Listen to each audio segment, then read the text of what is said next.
Hello everyone and welcome to Azam Sharp Weekly. And in this video, I'm going to show you that how you can use RealityKit to enable physics in your application. So let's go ahead and get started. The first thing I'm going to do is I'm going to open up Xcode and create an iOS application. But from the template, I'm going to select Augmented Reality App. Let's go ahead and say next. Type in the name of the app. Let's say RealityKit Physics Demo. Place where you want to store it. Desktop is fine for us. Now, whenever you create a RealityKit application, and let me just adjust the font size to correct, okay, then you will notice that all of this code is already written for you. All right, so this is kind of like a starting point for your application. Now, I want to start kind of like from the beginning, so I'm going to remove all of this code, but we are going to type in the same code again.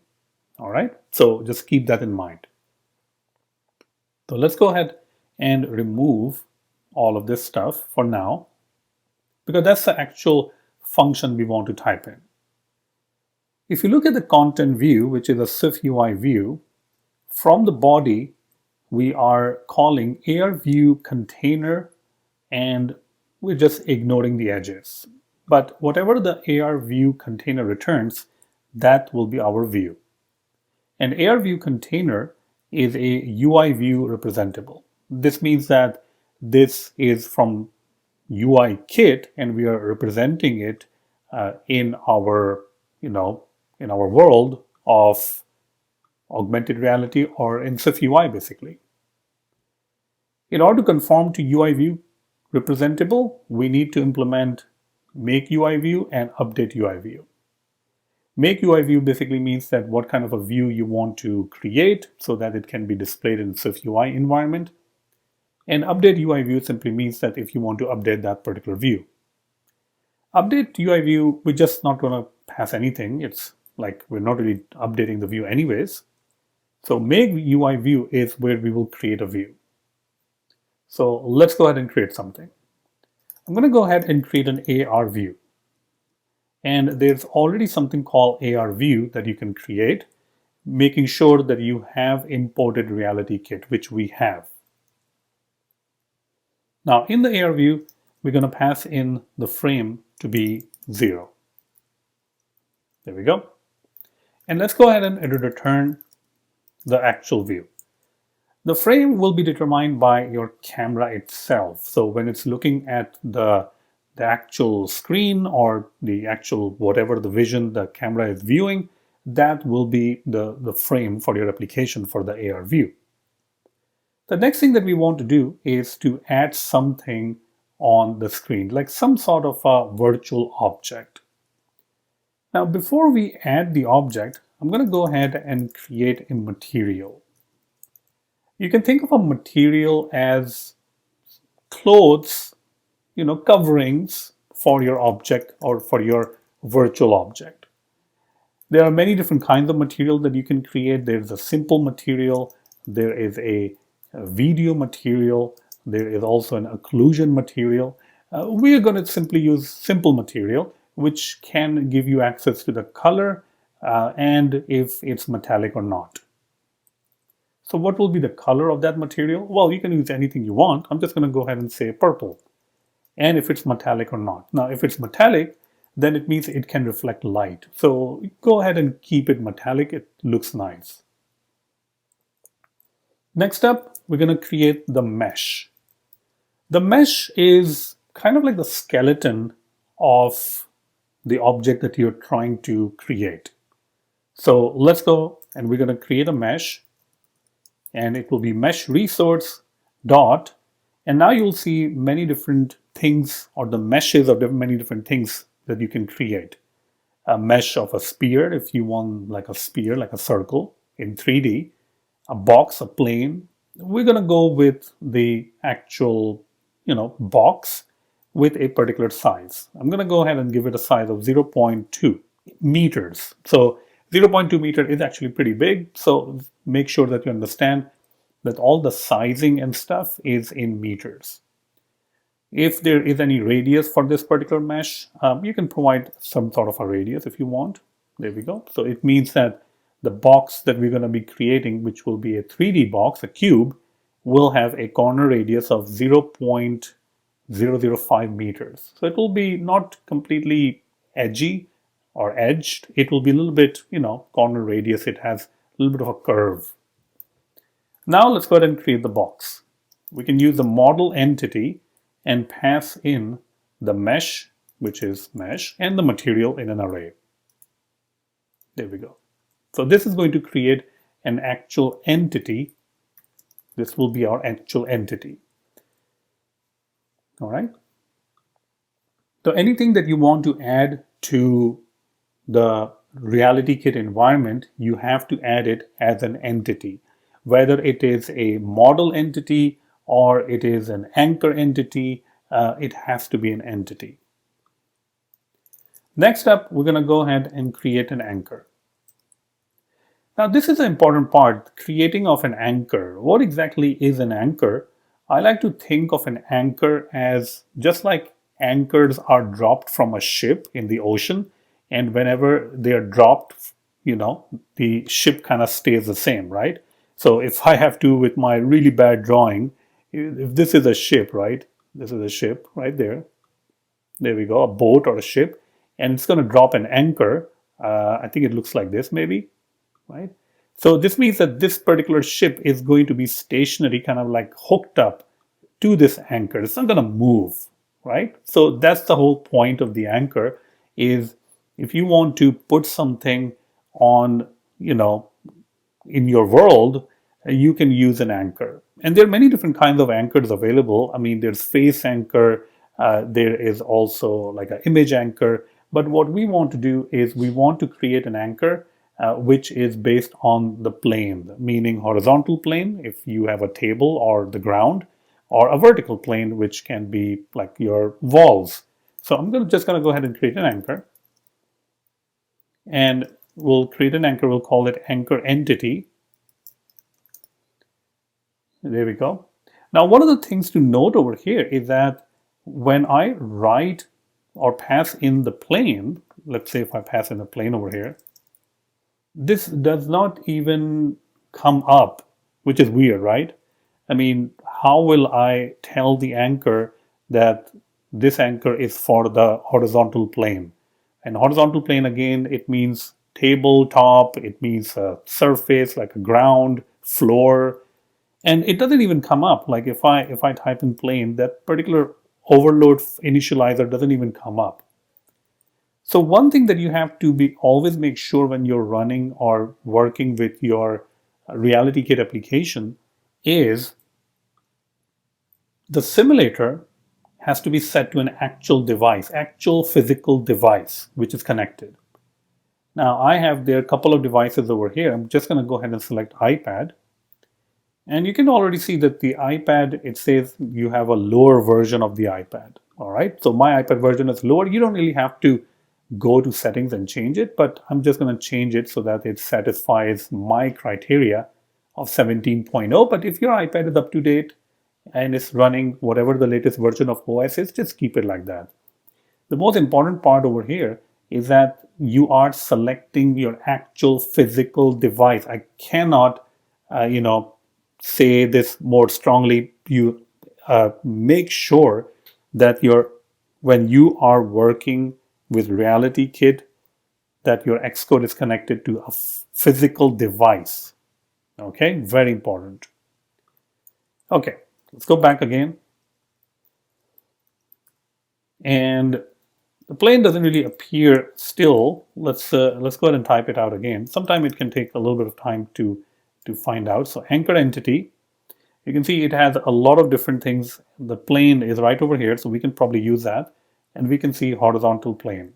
So this particular anchor is going to be anchoring. It's going to be hooking up to any kind of a flat surface like tabletop or floor. Okay. The next thing you want to do is to add the box to the anchor. So I'll say anchor dot add child, and then we'll add the child, which is in this case the box. And the final thing, which is the most important, is to say arview.scene.anchors.append. So we're going to add the anchor to our scene. If we don't add the anchor to the scene, then obviously nothing is going to work because you forgot to add the anchor. There is no physics component to this one. I mean, we're simply going to create a particular entity, which is a box, and we're simply going to go ahead and add it to our view, the AR view. Okay. Now let's go ahead and run the application and see what it looks like. So here we go. I'm running the application, and this is my actual iPad that I'm running on. All right. So let's go ahead and see what happens. The first time you are going to run, it is going to take a little bit of time to run the app because it is the first time and it needs to build it and deploy and all that stuff. But on the second time and third time and so on, it hopefully should be faster. Okay, let's see what's going on over here. Okay, everything looks fine over here. It's just taking a bit of time. It may ask us to give the permission to connect to the camera, and I'll say yes. And there we go. So as soon as it finds the plane, the horizontal plane, which it can already find because I am looking at the floor or the ground or the carpet, it immediately puts the anchor, and there is the box tied up with that anchor. So that's why you see the box. Now, my wire over here, I'm wired, so it's not that long. So I can only go a little bit near over here, but not too much. But you can see it from the other side. And the metallic is metallic true is giving it a really nice layout, as you can see. Beautiful. Okay. So that's good. What will be our next step in this case? Well, how do we enable physics in this scenario? Okay. So if we go back to our box, one of the things that we have to do is we have to call a function which is called generate collision shapes. And we have to pass it true over here. The generate collision shape simply means that now this box will be added to the collisions, and physics can affect on this box if it has a physics body, which it doesn't. And when you call generate collision shapes, then it also means that this particular box or any kind of a model entity, it can also take part in collisions with other virtual objects. Now, we don't really have other virtual objects. That's the only virtual object that we have. So it's not really going to collide with anything. Next up, we can go ahead and set the body or the physics body, which you can do by using the physics body property. And we are going to create a physics body component. Now, in the physics body component, we can pass in, as you can see, many different things. We can pass in the mass material, we can pass in, the mode and all that stuff. I'm just going to use the default things. So just pass in the default and the default. The important part over here is the mode property. Now, the mode property comes with three different things. Dynamic. This means that if you make your physics body for the box to be dynamic, then it automatically and instantly takes parts in collision. Kinematic, which means it's user control based body movement. So think of like a remote control car or a remote control plane. If you want to move it, you can, but it can be stationary also. Or it can be static. Static basically doesn't really move. All right. So let's go ahead and start with dynamic. So as soon as this particular box will be added, then it will have physics acting on it because it is dynamic. Okay. Now, if I just write this code and literally just run the application, let's see what happens. The box will be added as soon as we find the plane, a horizontal plane. And there we go. You see that? It's just gone. is just gone. So immediately you can see that the physics was acting on it. All right. And it's just falling basically forever. Now, another way to look at this is if you want to put it a little bit more higher. So as soon as it finds the horizontal plane, we can also say over here that don't put it exactly on the plane, but go ahead and change the position. So we can change the position by supplying or changing the anchor dot position to SIMD, which is basically a vector. SIMD 3 means three-dimensional vector.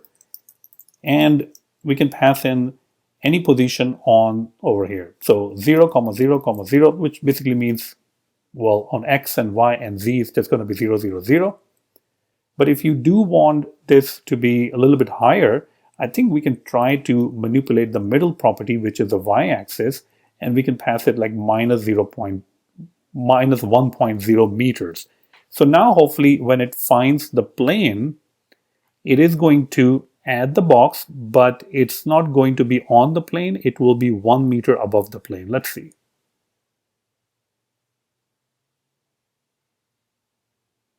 There we go. And it dropped. So it was kind of quick. I know it was kind of quick because, you saw it and then it dropped anyways. But if you want to see this in action, like where your actual position or the anchor position affecting over here, then we can go ahead and just remove the physics body to be nothing and then try to run it. So this will give us a little bit more better idea that if the anchor position is actually getting changed or not. So let's go ahead and run it and let's see. Okay, it looks kind of above, but if you go down, you will see it's a little bit high. All right, or maybe I messed up. Maybe it is supposed to be like 1 instead of -1. That can also be the case. Let's go ahead and see 1 over here, which is a y-axis, y position. Maybe it's supposed to be 1. Let's see. Let's run the app again.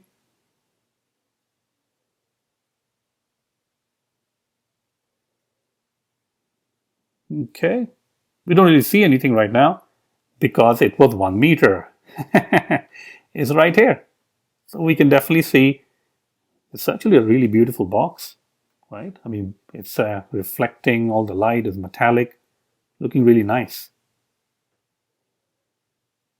Beautiful. Okay. You know what we can do? It would be really nice if we can touch the box. And when we touch the box, then it just falls down. Would it be nice if we could do that?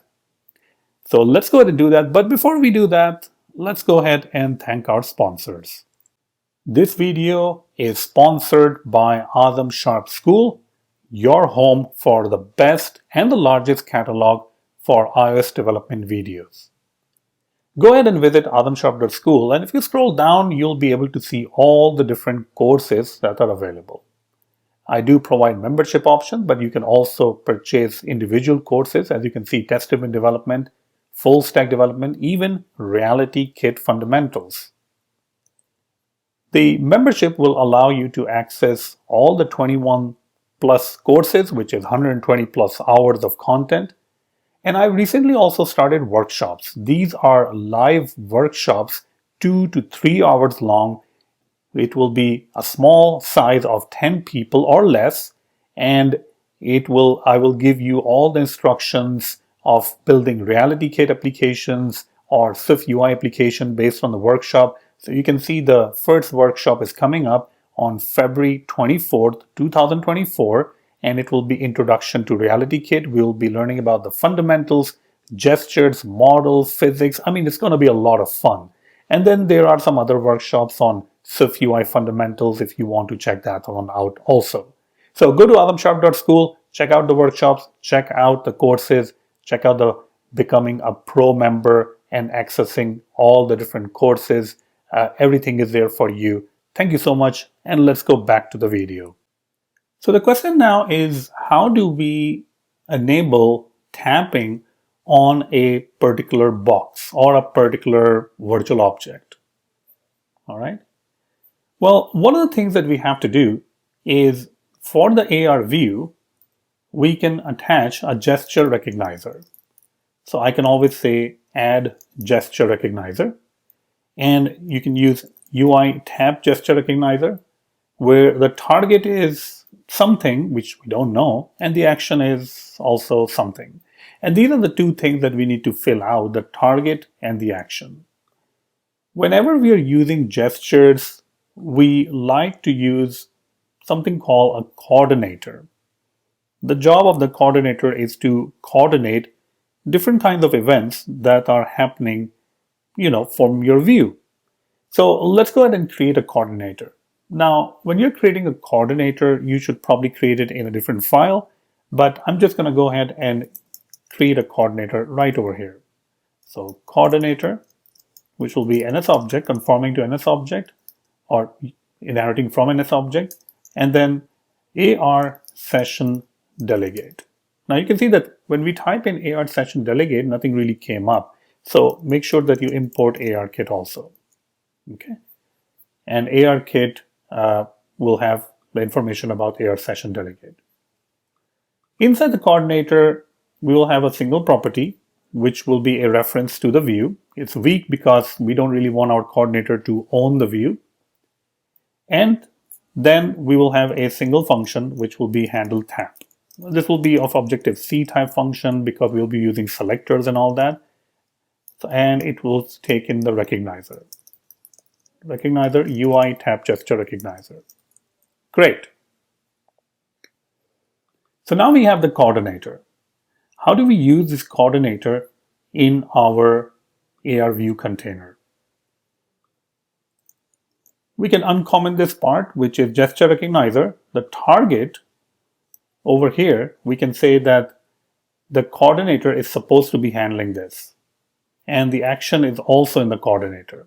So somehow we have to figure out how to access the coordinator inside our AR view container. One of the functions for the UI view representable is make view.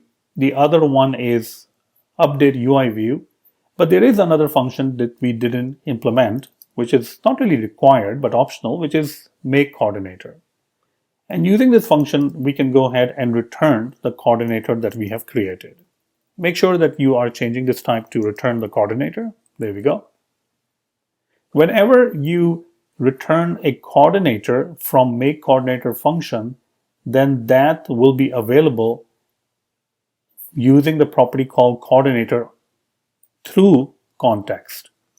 So if I want to access the coordinator, now I can simply go ahead and say context, and you'll see one of the properties is coordinator, which is going to return you the same coordinator, which is this one. Now, if you want to name your coordinator something else instead of coordinator, yeah, you can definitely do that. If I had multiple coordinators, I would probably do that. And for the action, we will simply say it's going to fire a selector, and that selector is going to go ahead and invoke coordinator.handle tap event. Perfect. Now this means that AR view is recognizing the tap gesture, and when the AR view is tapped, the target, meaning the coordinator, is notified, and the coordinator function handle tap is going to get fired. There are a couple of other things that we have to do first. We have to make sure that the coordinator does have access to the view. So context.coordinator.view equals to AR view. Great. And then we can also do arview.session.delegate equals to context.coordinator. Now, this part of delegate may not be required, and the reason is that we are not really using any AR session delegate functions. So even though you can do it, but it's not really required. So even I can, I guess, comment this out. Okay. So this means that anytime you are going to tap on the AR view, which basically means anytime you're going to tap anywhere on the screen, the tap gesture is going to get fired. It's going to tell the coordinator, the target, that hey, the tap gesture is fired using the function by calling the function handle tap. So inside the handle tap, now we need to get access of which virtual objects did we tap on. In order to do that, the first thing we're going to do is get the view itself. Next, we will get the tap location. Now, the tap location you can easily get by saying recognizer.location in the view, which is the view, AR view. Once we have that, we can call the view.entity at function. We can provide the tap location. This is going to give us the entity. So let's go ahead and say if let entity. Remember model entity right here, this one? This is what we're going to get back. It's based on if the tap location is basically pointing at that entity. So I'm going to say model entity. And this is hopefully going to give us the entity. Just to make sure that you get the entity, just to make sure, I'm just going to create a material. And it will be a simple material. It's always a good idea to check these things. It's going to be orange, metallic, and we have the entity. So I'm just going to say entity.model.material and set this to the new material. So this is going to confirm that when we tap on the virtual object, which in our case is simply a box, then we can change the color of the box to a new material, in this case, orange. I also want to change this property. This is 1.0 to 0.5. 1.0 is a little bit high for me. So because it's a little bit, it's not in the frame. So I'm just going to change it to 0.5 meters. And let's go ahead and run the app. Let's see what happens now. Oops. Probably have to close this one out. There we go. So hopefully if the app is going to run, let's see if there's a problem with the app. Let's see. No, it's no problem. Let's go ahead and run it then. Not sure why it didn't run. There we go. As soon as the plane is detected, it should add our box. Don't really see the box anywhere. There we go. Box is there. If I tap on the box, there we go. Beautiful. So this is turning it into orange, which means that our taps are getting recognized. Nice, right? But that's not really what we wanted to do. What we really wanted to do is when you tap on that particular box, we wanted to change it to dynamic. So how about we just copy this line of code and put it over here. In this case, maybe we can assign it like a new physics body. So let's see, it will be entity dot, and somehow we need to access the physics body, right?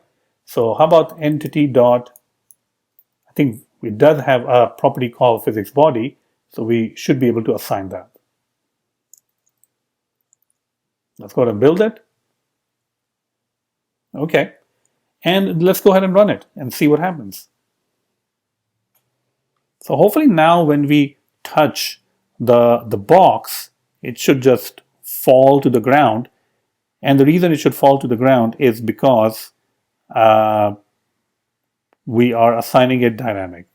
Sometimes it just takes a while. It's kind of weird, right? It's not even detecting anything. No. There we go. I don't know why it took a while. All right, I'm going to go ahead and tap on it. And there we go. There we go. Great, great, great, great. So this means that we were able to tap on it. It did change the color to orange. And then it simply changed that particular or assigned a brand new physics body to it, which is dynamic, making it fall down. So there you have it. I mean, this is how you would write your RealityKit applications. Now, again, I like to mention that this is just the starting point. I mean, there's so much stuff that you can do. Maybe you want to code something that when it falls, it doesn't just falls towards in eternity, it falls on some sort of a plane, some sort of a surface.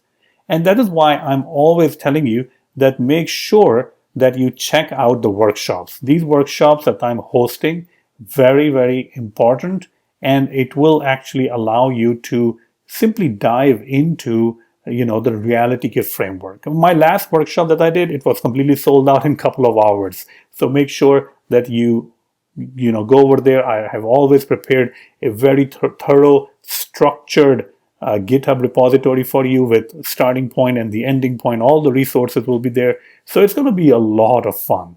Okay. So there you have it. How to add gravity in your RealityKit. We also covered how to add touch events. And this is just a starting point, but hopefully you have enjoyed it. And thank you so much. Check the links for the workshop right there in the YouTube description, and I will see you in the workshop.